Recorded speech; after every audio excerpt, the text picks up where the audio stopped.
Nous sommes un dimanche matin, mais un dimanche matin, Balmain.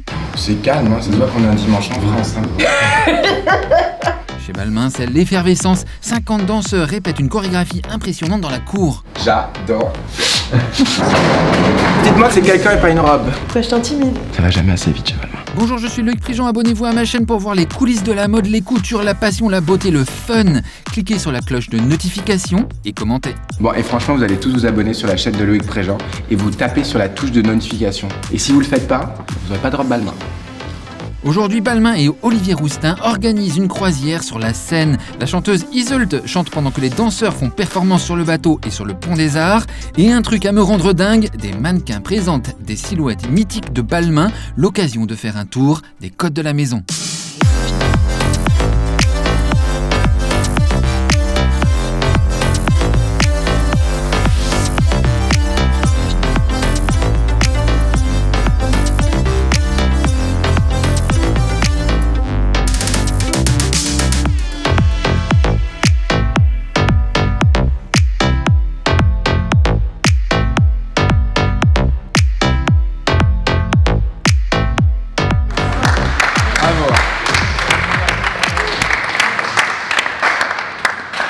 Olivier Rousteing nous accueille à son bureau mausolée, un portrait de lui en diamant sur le côté. Pendant 2 secondes, on l'a même tutoyé.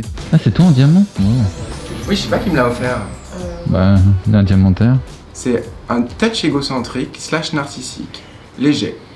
Mais la vraie question, c'est se dire, est-ce que c'est de l'égocentrisme, toute cette effusion d'Olivier Rousteing, ou est-ce que tout simplement c'est un manque de sécurité totale?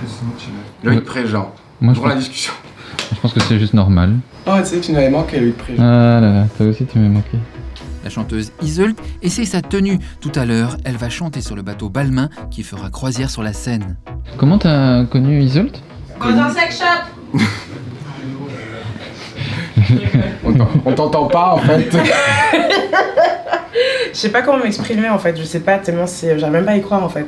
Même hier j'étais dans mon lit et tout et j'étais là en mode je crois que c'est réel. Je crois qu'on est en 2020 et que je crois que le monde de la mode bouge et c'est lourd de pouvoir le faire, enfin en tout cas d'ouvrir la porte et d'ouvrir la voie avec toi, tu vois.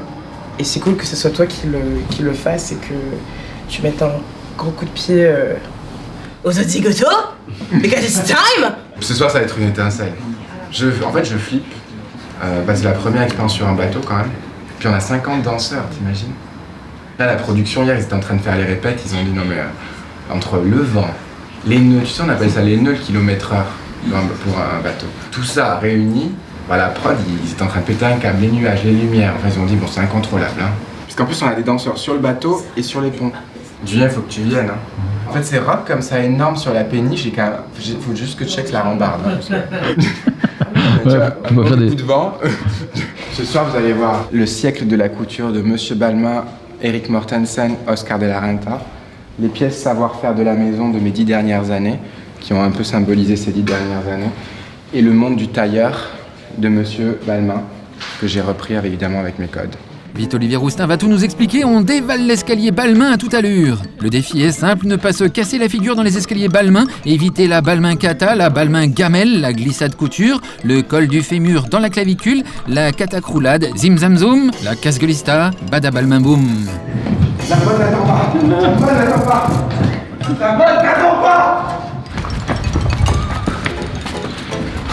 Merde, c'est bloqué. Multipass. Bienvenue chez Balmain.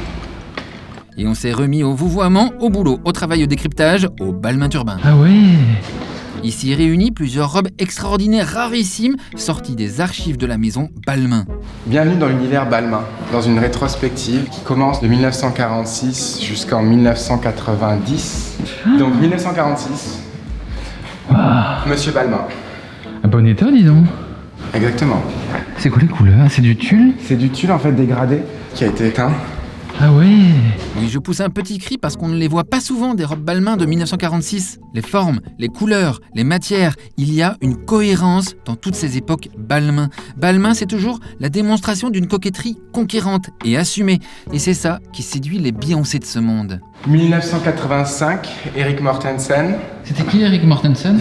C'est le moins connu du grand public a priori. Oui, c'était le bras droit de de Monsieur Balmain depuis 1948. Et ils ont travaillé ensemble pendant une trentaine d'années en fait. Et en fait, la véritable histoire qu'on cherche tous à savoir, c'est est-ce qu'ils étaient ensemble ou pas. Et ça reste le mystère. Et donc il a accompagné jusqu'au bout, et quand Monsieur Balmain donc, est décédé, il a continué à créer des collections pour la maison. Je pense qu'ils étaient ensemble, non? Ah ben j'en sais rien moi, Loïc Préjean. Bah moi non plus, mais je pense qu'ils étaient ensemble. Eric Mortensen, c'est lui qui reprend le flambeau après la disparition de Pierre Balmain en 1982 et jusque 1992. Ah, je crois qu'on a une diva qui arrive. I made it to Paris, guys. Hello. Voilà, donc pièce d'Eric Mortensen, 1985. Oui, mon année de naissance, tu vas me le répéter, mais je s'en sens pas. Mais c'est 95, voilà. Et donc en fait, tu peux te tourner ça vite. Et en fait, avec toute l'inspiration des ailes, en fait, c'est la collection qu'il appelait Ange. Vous sentez comment dedans? J'adore, c'est trop confortable et puis elle est sublime, donc c'est beaucoup de fierté que je la porte en tout cas. On voit vraiment la liaison entre les archives du passé et ce qu'on est en train de créer aujourd'hui. Ah, c'est fait pour danser aussi. Bah oui. Non mais Direct, mais oui. C'est des robes pour danser, pour faire peur, pour danser, pour séduire, pour... C'est intimide quand même, non? il y a toujours quand même une sorte d'intimidation chez Balmain. Pourquoi je t'intimide? Vas-y, dis-le. We designers are tremendously sensible to what happens around. Women want to look younger. Black is the only color that young people can wear more successfully than old people. A young girl dressed in black is always tremendously beautiful. An older woman in black can be dreary.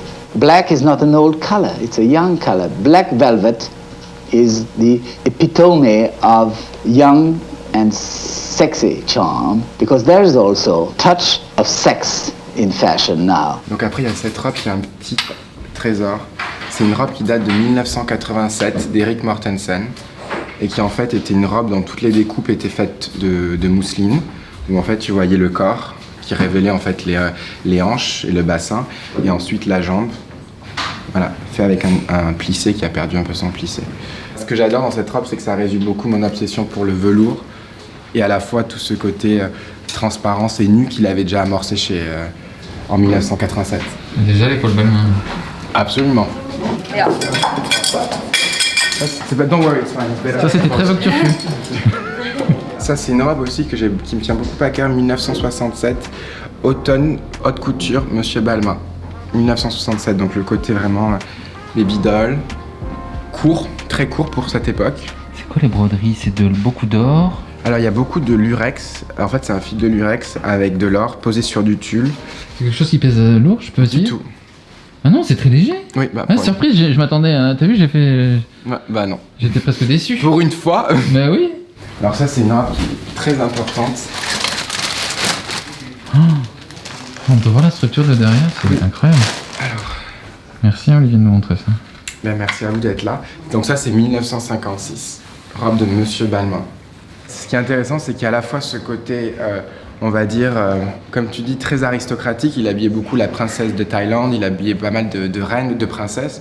Et en même temps, il habillait Brigitte Bardot, Joséphine Baker, Dalida, Audrey Hepburn. Et en fait, je trouve que le panel des femmes qu'il habillait représente un petit peu le panel que j'habille aujourd'hui. C'est-à-dire, on peut habiller la première dame de France et à faire une robe pour Beyoncé. On a habillé Michelle Obama. Et je trouve que c'est ça la force de Balmain. Mais c'est quelque chose que je n'ai évidemment pas inventé, que Monsieur Balmain a été précurseur. C'est de créer sa Balmain Army bien avant moi. Emily, avec une robe qui date de 86, d'Eric Mortensen. Ah, un tourbillon de broderie. Ah non mais c'est impressionnant. Ouais. La qualité de ces vêtements, parce que c'est quand même des vêtements qui ont 30 ans d'âge, ou 50 ans, ou 60 ans, enfin c'est incroyable. Eric Mortensen, 1987. Marinière, pantalon taille haute, qui en fait est une petite, comme une nuisette en fait, portée en taille haute comme sur un pantalon. Et donc vous comprenez le côté blanc, qui était un ivoire, blanc cassé, plus la marinière or. Comme s'il était dévoré de quelque chose. Et après il y a tout ce côté un peu ruche qu'on appelle, c'est toutes ces petites paillettes blanches, un peu nacrées. 1987. Un vieux général de la Balmain Army. Ouais. Et ensuite, 87, Eric Mortensen, robe courte, à grosses manches. Mais c'est étonnant ce volume, non? Bah oui, c'est le volume qu'ils appelaient le volume un peu bonbon. Enfin, tous ces volumes très vaporeux, mais à la fois très structurés et à la fois très très courtes. Audace. Audace. Oh, Collant, mince. escarpin noir. La femme Balmain. Ouais, un collant, un escarpin noir, du champagne et hop. Paris. Après, on se retrouve avec une robe de 1988 d'Eric Mortensen, qui est faite en organza, à patchwork d'organza rouge, organza noir, organza bleu, organza jaune, les couleurs pop, les couleurs électriques, celles que j'adore, avec des inserts de velours, parce que Monsieur Balmain était obsédé du velours noir, et il adorait jouer avec tous les contrastes. Et ça, c'est des couleurs que j'ai vues dans votre dernière collection Homme de janvier à la Villette, c'est ça? Oui. C'est marrant de voir comment ces couleurs se retrouvent comme inspiration directe en fait. C'est aussi cette robe qui je trouve vraiment très très belle d'Eric Mortensen, qui était en fait l'un des dessins de Monsieur Balmain, de ses croquis, avec le côté ferronnerie qui était vraiment à l'époque quelque chose dont tous les designers étaient réellement obsédés. Aussi ce côté un peu mobilier, avec ses couleurs favorites, l'ivoire, le noir et l'or. Et en fait, cette façon de vouloir toujours faire du mobilier, de travailler sur même la broderie, en fait, je représente mes collections qui étaient inspirées des chaises de Cuba, qui en fait reprennent les motifs de ferronnerie baroque. C'est quoi la matière là de cette robe? Ça, c'est une matière de Scooby-Doo. Ça, c'est de l'osier. Ça, c'est de l'osier, ça, c'est du raffia. Et ensuite, ça, c'est du strass. Tout ça. Oui, c'était vraiment l'idée de le canage à l'infini, de l'infini, de l'infini. Et ça, c'est du Balmain par Olivier Rousteing. Olivier Rousteing prend la tête de Balmain à partir de 2011. Le Balmain d'Olivier Rousteing va éblouir grâce à des prouesses techniques inédites, un brio et un sens de la surprise, un vertige visuel, un baroque éclatant. Donc ça, c'est ma robe Fabergé, c'est ma robe de mon premier hiver. Et donc en fait, l'idée, c'était de retravailler le Fabergé, ses œuvres de Fabergé, avec par contre tout le côté canvas, le côté un peu vieille France, un peu le côté voilà, tricot, sur un cuir laqué pistache. La robe qu'a portée Kim pour son mariage, enfin pour la bachelorette. Celle-là? Ouais, c'est la bachelorette robe. Et combien de perles? On a arrêté de compter au bout de 15 000. Oh waouh! Ouais, donc ça aussi c'est une autre robe Fabergé. Le premier hiver, ça veut dire que c'est quelle année? 2012, présenté en 2011. D'accord.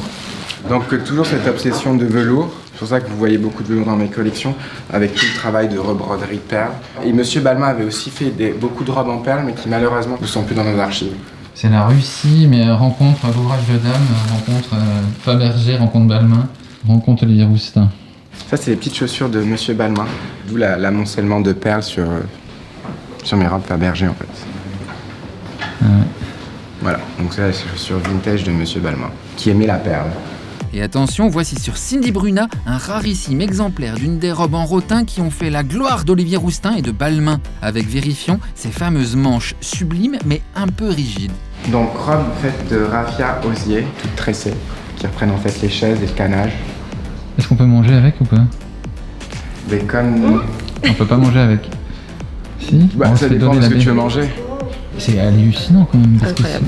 c'est une robe pour impressionner, pour que les gens tombent. Promis, depuis, les manches de Balmain sont devenues souples et permettent les mouvements de type danser, sauter, manger. Ça après ce sont mes vestes épaulées, inspiration vraiment Monsieur Balmain début 80, / Eric Mortensen, velours avec le bouton bijou.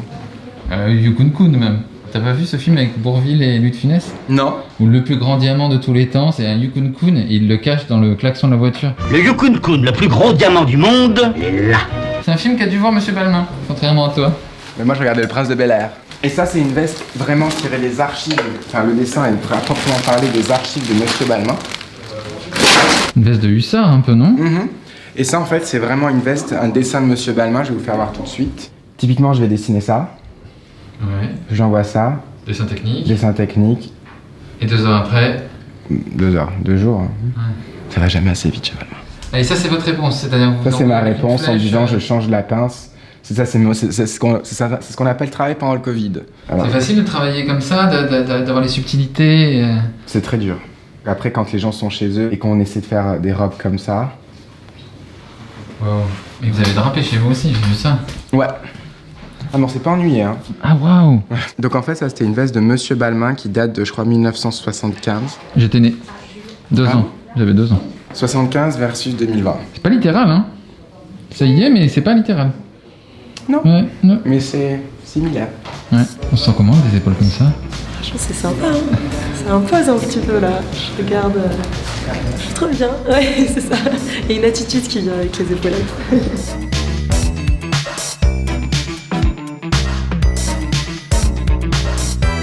C'est quelle année? Ça 2020. C'est vrai? C'est la mienne. C'est vachement... Ah ouais. Ok, Ça, c'est la mienne en fait. Je me disais. Il y avait pas mal de gants noirs chez Monsieur Balmain et de blanc, comme vous l'avez vu sur la photo. En fait, d'où le noir et blanc que j'utilise beaucoup. C'est un peu mon look Geneviève de Fontenay en fait. Mais qui casse son truc?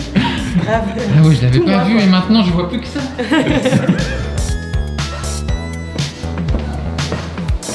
Les tailleurs Balmain d'aujourd'hui, pantalon, veste et Yvonne. Bonjour Yvonne. Bonjour, ça va? Wow. Donc, les smoking tailleurs homme Balmain. Monsieur Balmain a fait de l'homme? Il a fait de l'homme aussi, il a commencé au début des années 70. Il y avait pas mal de smoking en fait. D'où en fait l'idée de représenter aussi les smokings sur ce tableau dont je te parlais, les intemporels Balmain. Et en fait toutes les vestes déconstruites et reconstruites. Là c'est en fait l'inspiration, c'est un espèce de gilet avec veste. Qu'est-ce qui se passe quand elle s'ouvre? En fait t'as le gilet incorporel. Et quand ça s'ouvre encore? Et de l'autre côté? D'accord. Donc là, Bon en gros c'est la veste, faut pas être trop bourré quoi.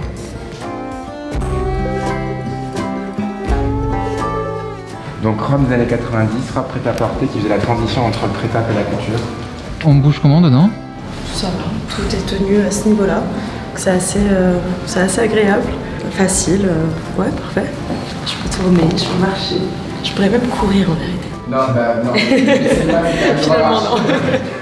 Moi, ça a parlé. C'est la robe social distance. C'est-à-dire que tu vois, même si j'ai envie de la coller, j'y arrive pas. Oh là là. Vous avez tout compris déjà à l'époque, hein. When I was born. Elle semble tellement légère, c'est ça qui est étonnant. Ouais. On dirait qu'elle est de cette On saison dirait quoi. qu'elle est juste posée en fait au niveau de la taille et des hanches. Donc c'est facile, même pour marcher et tout. C'est fou de penser que c'est du prêt-à-porter. Complètement, ouais. Ça fait très couture complet. Le volume et couture, le tulle est un tulle de soie avec, je crois qu'il y a plus de 300 mètres de tulle, plus corset intégré. Donc c'était un espèce de prêt-à-porter un peu révolutionnaire à l'époque pour dire on veut pas abandonner la couture, on a envie encore de pousser le côté couture à Paris. 1, 2, 3, 4, tu sais qu'ils s'endorment devant nous. 5, 6. Ah ouais, il y a une structure de... C'est du crin, non? C'est autre chose En fait, ce sont des baleines avec un taffetas qui retient les baleines. Et en fait, toutes les baleines, elles sont dans ce qu'on appelle un gros grain. Et en fait, c'est ça ta structure de robe. Et la chaussure est incroyable, Cendrillon. Ah ouais. Oui, nous, on les cache, ce genre de chaussures. Ça, c'est chaussures Balmain de moi. Oh. Ça, c'est la robe florale qui reprend les couleurs de la robe que tu avais vue, la rouge, le bleu et le blanc, avec une interprétation libre de mon tressage de chêne. Elle date de quand celle-là? Ça, c'est été 2018. Elle a été portée par des gens qu'on aime bien? Ah oui, robe de Beyoncé. Robe de Beyoncé qu'on a faite en blanc.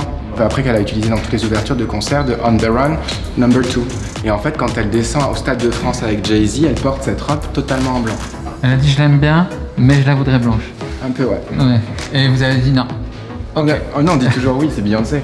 Et toutes ces robes d'archives ont défilé sur la scène, pendant que les danseurs échafaudaient, remuaient, galvanisaient, que Iseult faisait une sérénade à Paris. C'est une belle histoire quand tu réfléchis, parce qu'on vit un moment où on se pose quand même tous des questions sur le futur, on sait pas trop où va le monde, mais pour moi c'est important de faire cette espèce de rétrospective sur l'eau pour faire partager un peu d'optimisme et de beauté au public qui seront sur les quais.